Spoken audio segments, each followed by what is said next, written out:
One day you'll clock it. Your image is fading in the mind of someone who once saw you as big, maybe even looked up to you. Texts you send? Ignored. Words you say? No echo back. Your presence? Just a shadow flickering through their life. What shifted? Are you not good enough anymore? Or did they just stop giving a damn? Like a quiet knife slicing your self-worth, that sting isn't new to anyone. It creeps into every corner. Friendships, love, work ties you poured your heart into. But here's the gut check question. They don't see your value. Why are you still chasing their respect? Stoic legend Marcus Aurelius hit it hard.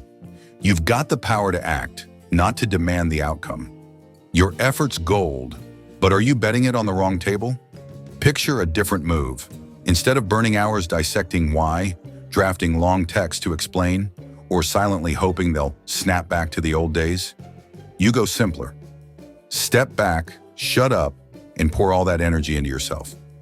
Too easy? This isn't some love yourself fluff.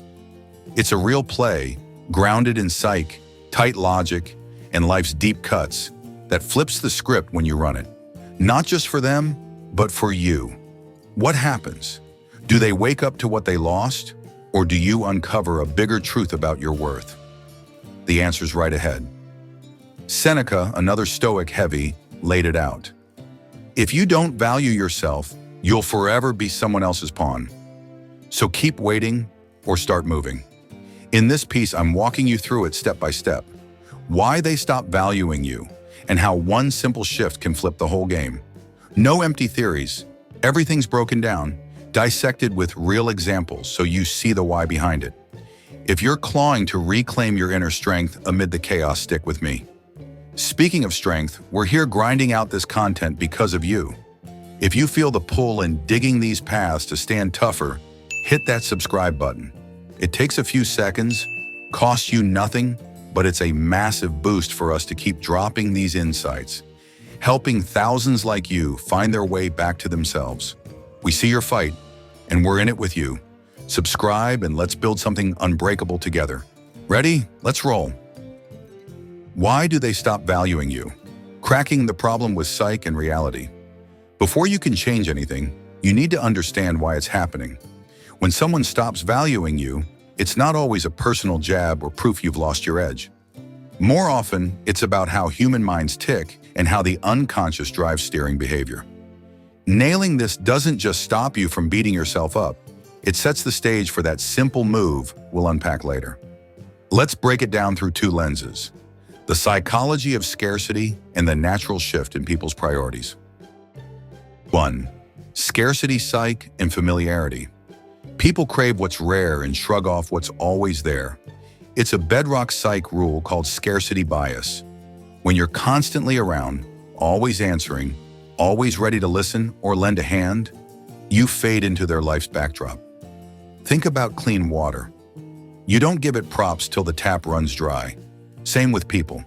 Your steady presence can make them, without even meaning to, undervalue what you bring. Not 'cause they're jerks, but 'cause you've become a given. Take this. Picture a friend you always text to check in. Early on, they're all in, firing back quickly. Over time, replies thin out, maybe go dark.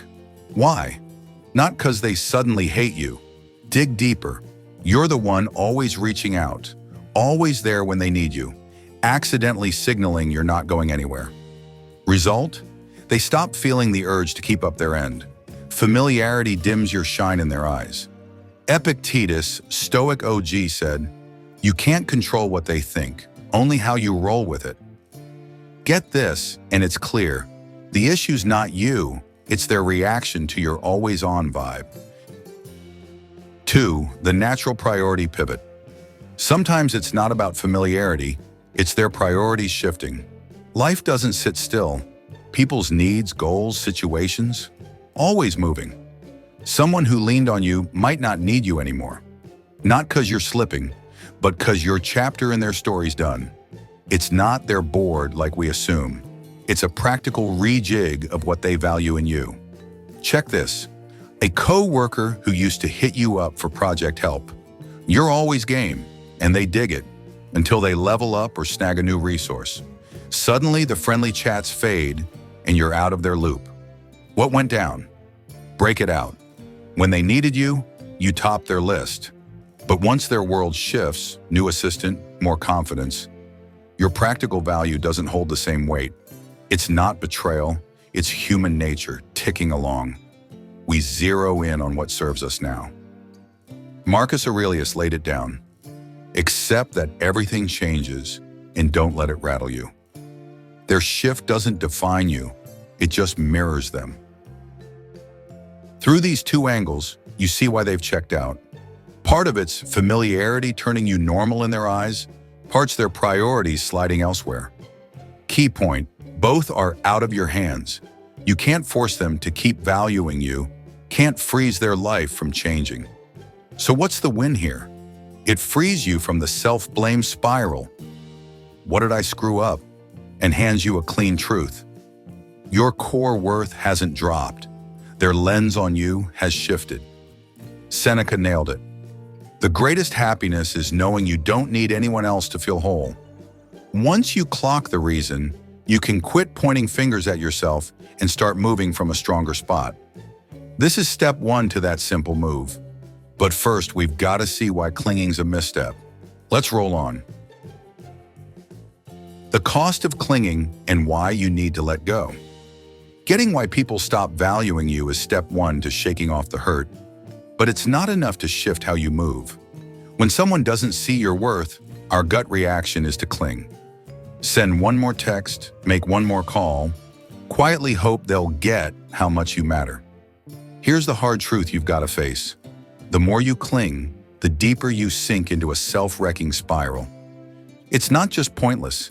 It chips away at the very self-respect you're trying to hold on to. Let's unpack the two biggest costs of hanging on and why letting go is your only play to reclaim your power. 1. Clinging tanks your worth. When you chase someone's attention or respect, you accidentally put yourself in the weak seat of the relationship. Look at it through a psych lens. Every time you beg for validation, whether it's straight-up words, long-winded texts, or subtle moves like always popping up to remind them you're there, you're screaming that your value's on discount, begging them to sign off on it. That hands your emotional reins to someone else and dials down whatever respect they had left. People rarely prize what they don't have to work for. It's a core rule of how we tick. Picture this. Your close buddy starts pulling away. They don't hit you up anymore. Give half-assed replies when you check in. Instead of letting it ride out, you fire off a long text, spilling how hurt you are, listing all the times you had their back, asking what you did wrong. They read it, don't reply, or worse, toss back a curt, sorry, been busy. Dig in. Your move didn't make them rethink your worth. It tipped the power scale. They see you'll bend over backward to keep this alive, and that just locks in their indifference. What's the fallout? You don't win back respect. You lose a chunk of your dignity begging for what you should get naturally. Marcus Aurelius warned, don't waste juice trying to shift their take. Do what's in your lane. Clinging out of your lane. It doesn't budge them, just shrinks you in your own eyes. It gets worse. Keep pushing, and you fall into a trap. Self-doubt. You start wondering if you're enough, if something's off with you that pushed them away. That doubt doesn't just shake your confidence. It fuels more pointless moves, dragging you deeper into emotional quicksand. 2. Wastes your time and energy. Time and energy are your gold, but clinging trades them for nothing. Think about it like econ's opportunity cost. Every minute you spend overanalyzing why they're distant, every hour drafting texts or waiting for a reply that's never coming, that's time you could have banked on you. Pick up a new skill, shore up another bond, or just find some damn peace. Clinging doesn't just burn your now, it gambles your future on an outcome you can't call and usually ain't worth it. Take this scene. You work with a once tight co-worker who now only pings you for job favors. You feel used, but instead of stepping back, you call him up, ask what's up, even push for a let's clear the air meetup. They agree, but it's all shop talk, no effort to rebuild what you hope for. Break it down. You spent 30 minutes on that call, hours prepping what to say, plus the mental grind to gear up, all to realize they don't care about you as a friend, just a handy tool. Flip that. If you'd sunk that time into a personal project, writing a blog post, learning some software, you'd be closer to your goals, not left hollow. Seneca hit it. Nothing's pricier than time, yet we let it slip like it's free. Clinging's the worst way to waste it. No payoff, just exhaustion and a gut punch. Plus that energy bleed hits your headspace. Every letdown from no response, or the wrong one, shoves you into a loop of gloom and powerlessness. It doesn't just tire you out, it blinds you to fresh shots around you. Stop to take back control. Clinging doesn't prove your worth. It does the opposite. It makes you look desperate, hands others the pen to write your story, and drains time and energy you could use to grow. Letting go isn't ditching your value. It's grabbing the wheel of your life. Epictetus said, "Happiness and freedom kick off when you know what's yours to grip and what's not. You can't shift them, but you can shift you." Next up, we'll show you how. The simple move: step back and zero in on you. You've clocked why they stop valuing you in the toll of clinging.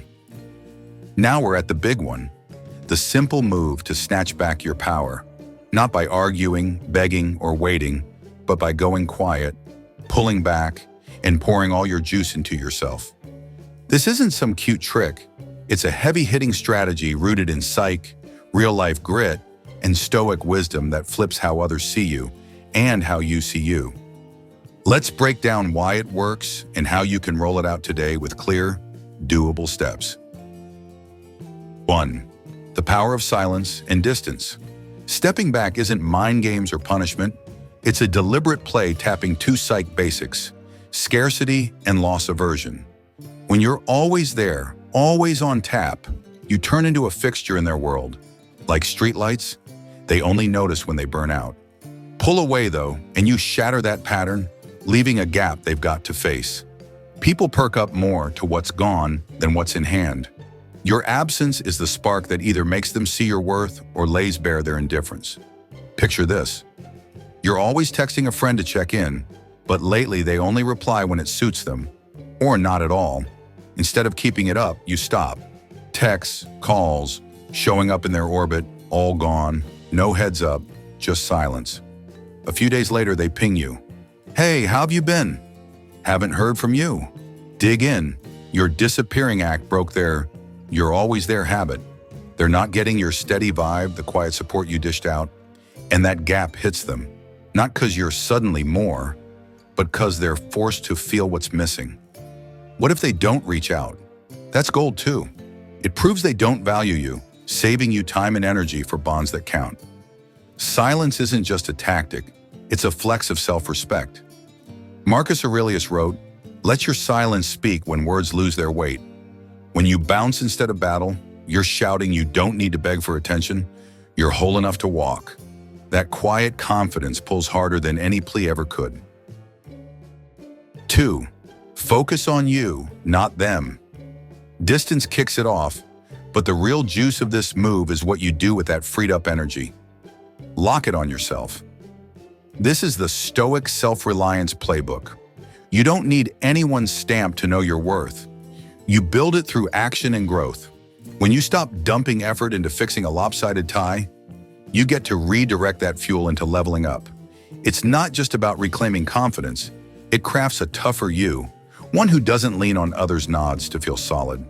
Here's one. Your boss keeps overlooking your grind, barely tipping a hat to your project wins. Instead of busting your ass harder for their props or cornering them for a talk, you pick up a new skill, say data crunching or slick presenting. Weeks later, you drop it in a project and suddenly coworkers perk up. Maybe you're tapped to lead something bigger. Break it down. You didn't shift your boss's tune. That's out of your hands, but you shifted your spot in your own eyes in the crew's. Growing yourself nets real wins, fresh shots, boosted swagger, and freedom from needing one person's thumbs up to know you're legit. Funny thing, when you zero in on you, people often start clocking you, not because you're flexing, but because your quiet strength and chops can't be ignored. Seneca said, "Start living like you're all you've got, and you'll see you're enough." Focusing on you isn't selfish. It's redefining your worth from the inside, not waiting for someone to hand it over. When you're stronger, you don't need to prove jack. Your vibe says it all. How to pull it off. 5 concrete steps. This isn't hot air. It's a right-now plan with 5 steps, built for busy lives and quick results. 1. Cut the contact. Drop all non-essential texts, calls, or check-ins with whoever's undervaluing you. No explanations, no heads up. Just go quiet. It sets distance fast, forcing them to face your absence and breaking their lean-on-you routine. 2. Set hard lines if they reach out.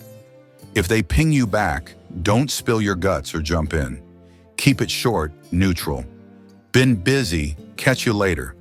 This guards your energy and signals your presence isn't a freebie anymore. 3. Pick a personal win to chase. Spot something to level up. Learn a skill, coding, writing, hit the gym, crack a book. Make it small, real, like 30 minutes a day. This flips your focus from them to stacking your value. 4. Stay mindful to keep your cool. When hurt or doubt creeps in, breathe deep.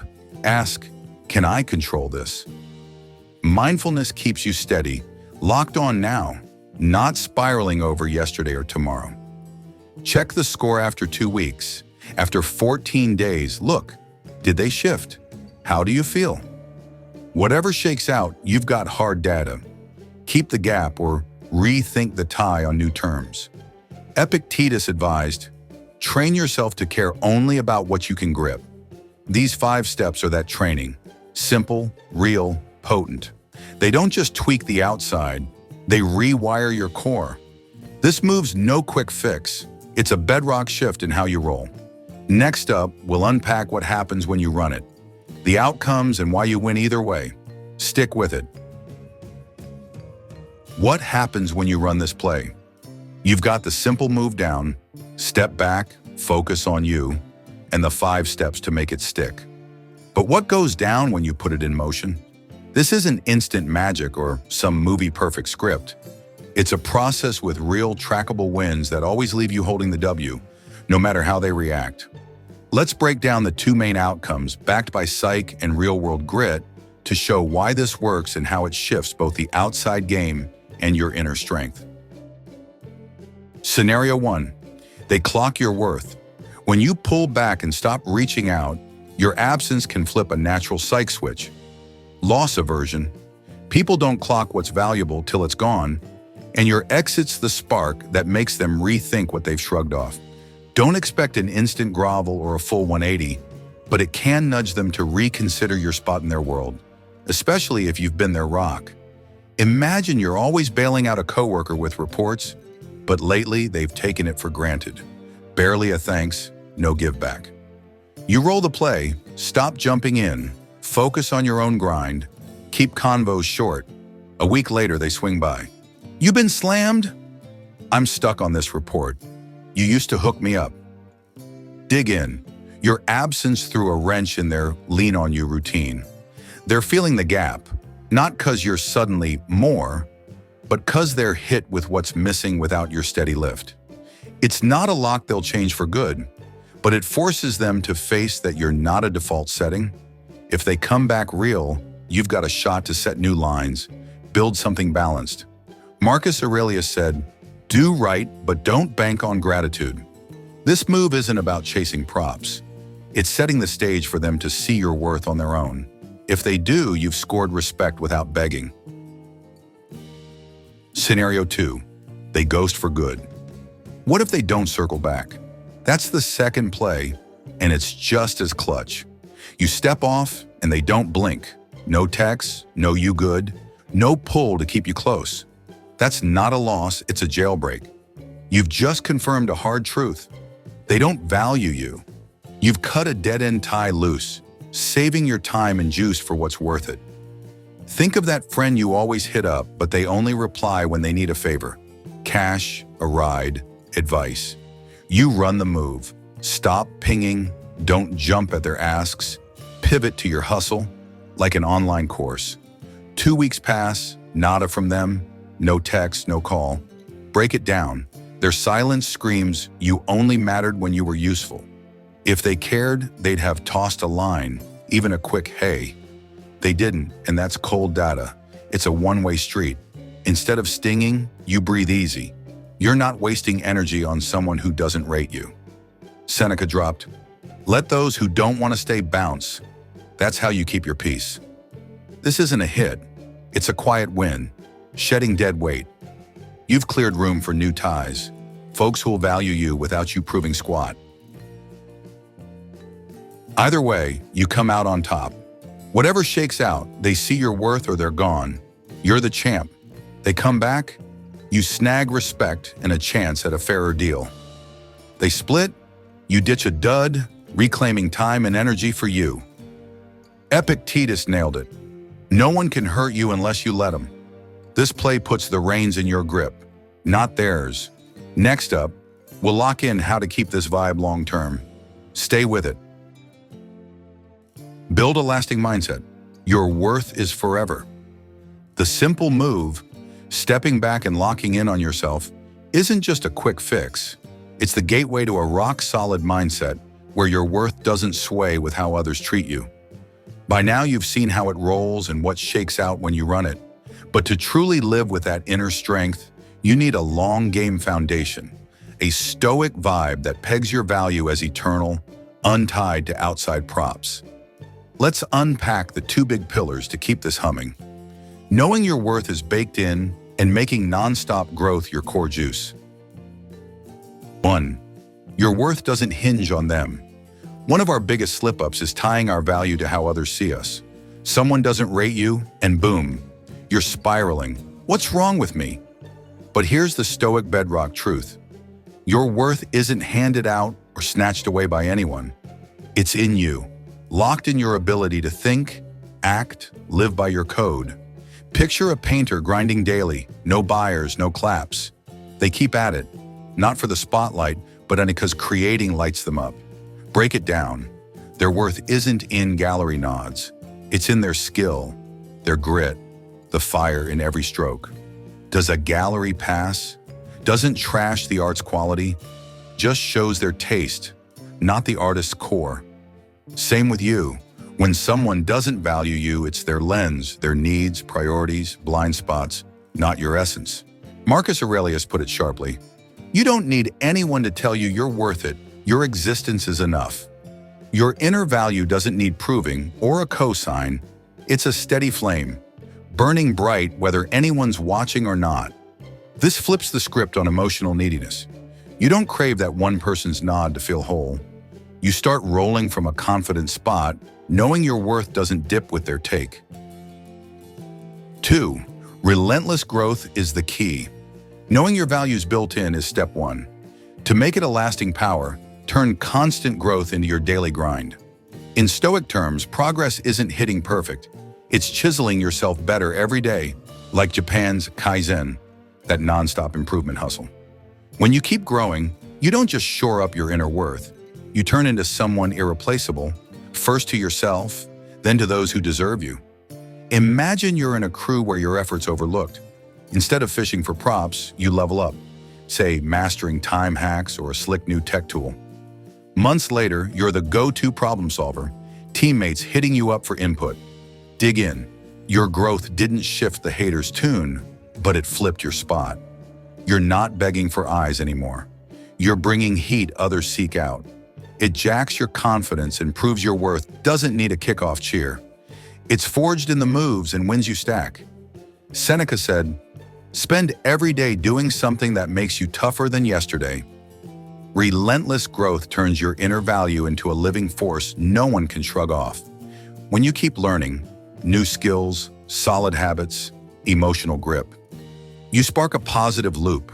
You feel whole, and that wholeness pulls in folks who genuinely rate you.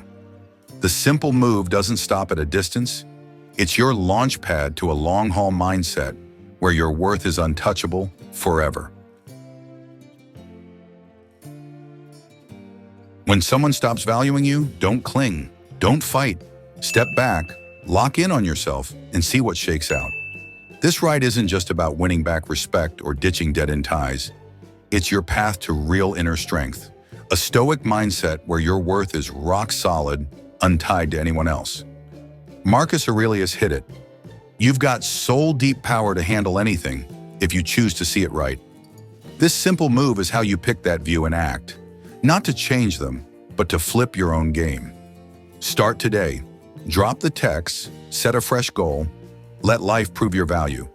If you feel the juice in living tougher, hit that subscribe button. It's a quick click, but it fuels us to keep dropping insights that help you and thousands of others reclaim yourselves. What do you think of this play? Drop a comment. We're dying to hear your story. You don't need anyone to complete you. You're enough, and it's time to live that truth.